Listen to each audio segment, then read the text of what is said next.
अपनी online biology classes में जैसा कि हम लगातार आपको वीडियो अपलोड कर रहे हैं, हमारा एंडोक्राइन सिस्टम जो है वो चल रहा है, जिसमें चूंकि ये बहुत बड़ा टॉपिक है जिसमें हमारे शरीर में मिलने वाली विभिन्न अंतःस्रावी ग्रंथियों के बारे में हम पूरा डिटेल से पढ़ते हैं, उनकी संरचना, उनकी स्थिति और उनसे स्रावित हार्मोन कौन कौन से हैं और उनका इफेक्ट हमारे शरीर में किस प्रकार पड़ता है।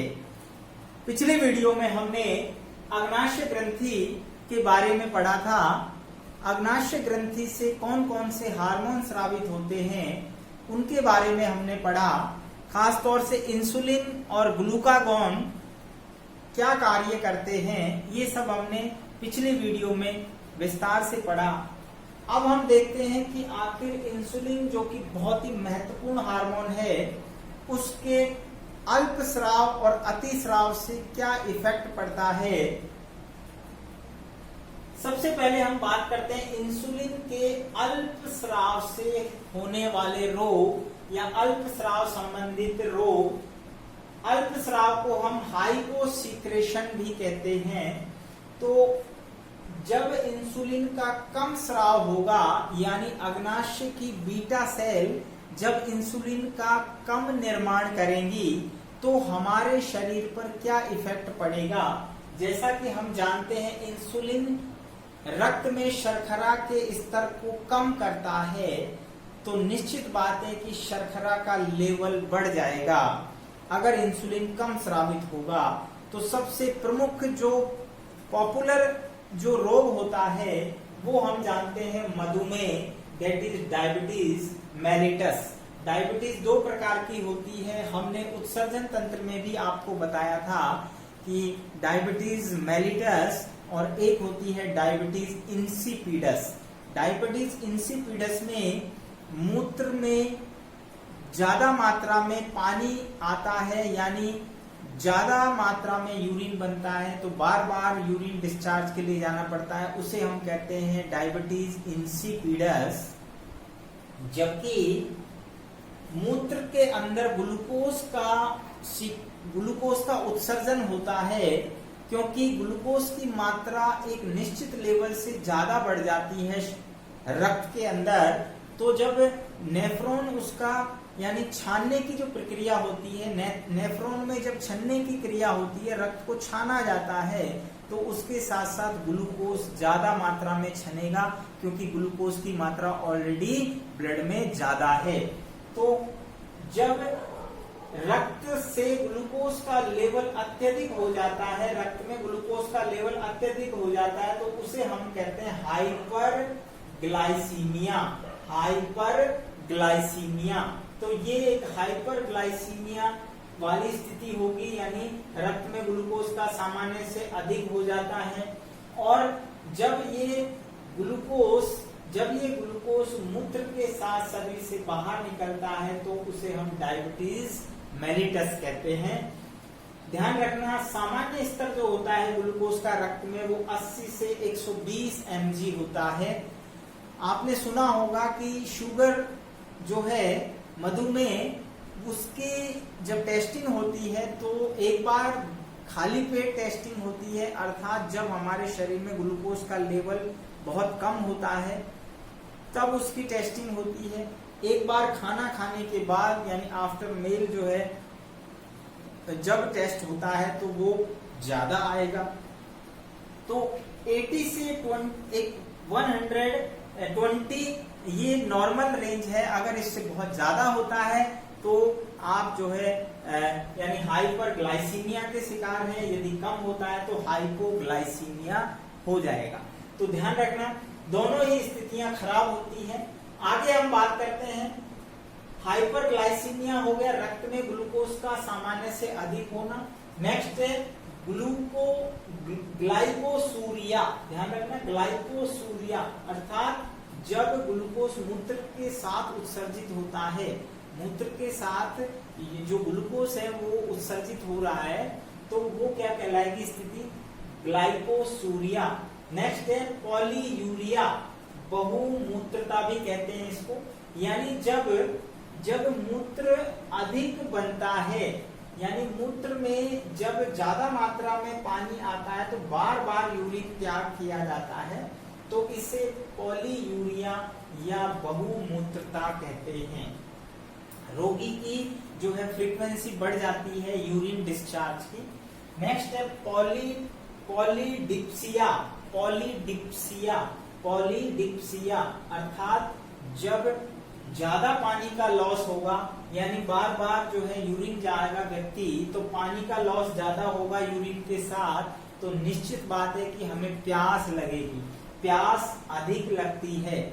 ध्यान रखना, कोई अगर आपसे क्वेश्चन पूछे कि हमें प्यास क्यों लगती है, तो हमारे शरीर में एक निश्चित लेवल होता है आयनों का और ब्लड के अंदर शुगर का, तो जब शुगर की मात्रा ब्लड में बढ़ती है तो भी हमें प्यास लगती है। जब ब्लड के अंदर हमारे जो है आयनों की यानी मिनरल्स की अगर मात्रा बढ़ती है तो भी हमें प्यास लगती है, राइट। आगे हम बात करते हैं पॉलीफेजिया।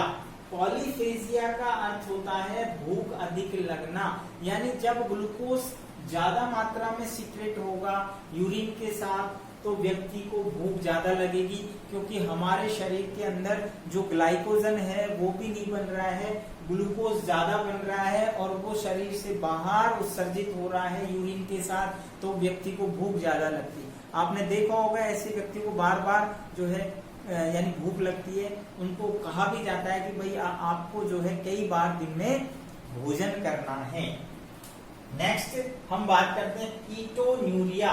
कीटोन्यूरिया में क्या होता है, कीटोन बॉडीज जो है वो ज्यादा बनने लगती है, यूरिन के साथ वो शरीर से बाहर डिस्चार्ज होती है, यानी यूरिन में कीटोन बॉडीज का पाया जाना वो क्या कहलाता है, कीटोन्यूरिया। नेक्स्ट, शरीर में प्रतिरक्षा कमजोर, यानी इम्यून सिस्टम जो है वो वीक हो जाता है और उससे क्या होगा, व्यक्ति की जो प्रतिरक्षा पावर है वो कम होने लगती है। साथ ही साथ जो घाव हो जाते हैं, आपने देखा होगा जो डायबिटीज से पेशेंट होते हैं उनके शरीर में पैरों में घाव हो जाते हैं और वो घाव इजीली जो है भरते नहीं है, तो घाव देरी से भरते हैं। साथ ही साथ यहाँ पर एक नोट डाला हुआ है, ध्यान रखना, मधुमेह एक आनुवंशिक यानी जेनेटिक डिजीज है। अब ये साबित हो गया है रिसर्च से कि जो डायबिटीज मेलिटस है यानी मधुमेह जो रोग है वो एक जेनेटिक रोग है, वो यानी आगे पीढ़ी में वंशानुगत होता है। अगर किसी के परिवार में डायबिटीज है किसी को, तो ये निश्चित रूप से किसी को भी हो सकता है। रोगी को इंसुलिन के इंजेक्शन दिए जाते हैं, अभी तक इसका कोई प्रॉपर इलाज नहीं है, केवल हम इंसुलिन हार्मोन के रूप में इंजेक्शन से देते हैं पेशेंट को। हालांकि डायबिटीज कई तरह की होती है, ये मेडिकल टर्मिनोलॉजी में अलग अलग टाइप्स में हम बताते हैं, लेकिन इतना ध्यान रखना है कि अगर किसी को हल्की है तो हम परहेज के द्वारा यानी जो है मीठे पदार्थों का सेवन कम करके इसको हम कंट्रोल कर सकते हैं। बहुत ज्यादा है तो फिर उसके इंजेक्शन ब्लड में लगाने पड़ते हैं। इंजेक्शन इसलिए लगाने पड़ते हैं क्योंकि ये प्रोटीन हार्मोन है, अगर इसको हम टैबलेट के द्वारा देंगे, ओरली देंगे, तो वो डाइजेस्ट हो जाएगा, उसका इफेक्ट नहीं होगा। डायरेक्ट इफेक्ट के लिए हम इसे इंजेक्ट करते हैं बॉडी में, जिससे क्या होगा, इंसुलिन जब अंदर जाएगा तो ये सारी जो प्रोसेस है, ये सारे जो डिसऑर्डर है वो कम हो जाएंगे। तो इंसुलिन के अल्प स्राव से होने वाले ये डिसऑर्डर हैं। नेक्स्ट हम बात करते हैं इंसुलिन के अति स्राव से, यानी जब इंसुलिन बहुत ज्यादा सीक्रेट हो रहा है तब कौन कौन से डिसऑर्डर होंगे या क्या प्रभाव हमारी बॉडी पर पड़ेगा। तो सबसे पहली बात, तो जब इंसुलिन ज्यादा बनेगा तो ये ग्लूकोज के लेवल को कम करेगा। जब ग्लूकोज का लेवल कम होगा ब्लड में तो भाई कौन सी स्थिति होगी, उसे हम कहेंगे हाइपोग्लाइसीमिया। हाइपोग्लाइसीमिया यानी ग्लूकोज का कम होना, किसमें, रक्त में। तो ग्लूकोज की मात्रा रक्त में कम हो जाती है, इसी को हाइपोग्लाइसीमिया कहते हैं। ऐसी स्थिति में क्या होता है, जब ग्लूकोज की मात्रा कम हो गई रक्त में, तो हमारे जो बॉडी सेल हैं वो रक्त से क्या करेंगी, रक्त से ग्लूकोज को ज्यादा से ज्यादा ग्रहण करने लगती हैं और उससे क्या होगा, और ज्यादा कम हो जाता है शुगर लेवल ब्लड में, जिससे थकावट आती है, रोगी को ज्यादा वीकनेस आती है, वो थका थका महसूस करता है। साथ ही साथ यहाँ पर ध्यान रखना, दृष्टि यानी नेत्र की जो आई साइड है वो कमजोर हो जाती है। आपने देखा होगा जिनको इंसुलिन ज्यादा सीक्रेट होता है उनकी नेत्र की जो दृष्टि है वो कम हो जाती है ड्यू टू रेटिना इफेक्ट, यानी रेटिना पर इसका जो प्रभाव होता है, तो रेटिना पर जो प्रतिबिंब बनता है सीधा सा हम जानते हैं नेत्र में, तो वो इफेक्ट होगा जिससे जो दृष्टि है वो कमजोर हो जाती है। शरीर में ऐंठन पड़ने लगती है और एक समय ऐसा भी आता है कि जब बहुत ज्यादा ग्लूकोज की मात्रा कम हो जाती है और यदि मान लीजिए कई बार ऐसे में अगर इंसुलिन दे दी जाए बाहर से, इसमें बहुत ध्यान रखना होता है, व्यक्ति को कम है ज्यादा है ये जो है पहचान कर ही उसको दवा दी जाती है या इंजेक्शन दिया जाता है। यदि मान लो पहले से ही ग्लूकोज की मात्रा कम है, ऐसा भी होता है कई बार, मान लो कोई व्यक्ति दौड़ के खेल के और एक्सरसाइज करके आ रहा है, स्पोर्टिंग से आ रहा है, तो वो ऑलरेडी अपने ग्लूकोज को बर्न कर चुका है, कैलोरी बर्न कर चुका है, ऑलरेडी ब्लड का लेवल कम है, उसको ग्लूकोज लेना चाहिए, बल्कि आपने मान लो इंजेक्शन दे दिया इंसुलिन का, राइट, तो ऐसे में और कम हो जाएगा, इंसुलिन और कम कर देगी ब्लड में शुगर लेवल, इससे मृत्यु भी हो सकती है व्यक्ति की, ऐसे में मृत्यु भी हो सकती है। इसे इंसुलिन आघात, ध्यान रखना, इंसुलिन आघात दैट इज इंसुलिन शॉक भी कहते हैं। तो इंसुलिन शॉक क्या है, ये टर्म है, अर्थात ग्लूकोज की अत्यधिक मात्रा कम होने से व्यक्ति की मृत्यु हो जाती है क्योंकि इंसुलिन ज्यादा मात्रा में होता है, राइट। अब यहाँ पर एक चीज और ध्यान रखनी है, इंसुलिन का स्राव कब होता है और ग्लूकागॉन का स्राव कब होगा। ये दोनों एक दूसरे से फीड मैकेनिज्म अर्थात फीडबैक कंट्रोल के हिसाब से काम करते हैं। यदि रक्त में ग्लूकोज की मात्रा ज्यादा है, यदि रक्त में ग्लूकोज की मात्रा ज्यादा है तो ग्लूकागॉन को रोक दिया जाता है और इंसुलिन के स्राव को बढ़ा दिया जाता है। यदि ग्लूकोज की मात्रा कम हो गई तो इंसुलिन को रोक दिया जाता है और ग्लूकागॉन को बढ़ा दिया जाता है, उसके स्राव को बढ़ा देते हैं। तो इस प्रकार दोनों एक दूसरे के एंटागोनिस्टिक कार्य करते हैं। अब बात करते हैं तीसरी और चौथी सेल्स से स्रावित हार्मोन के बारे में।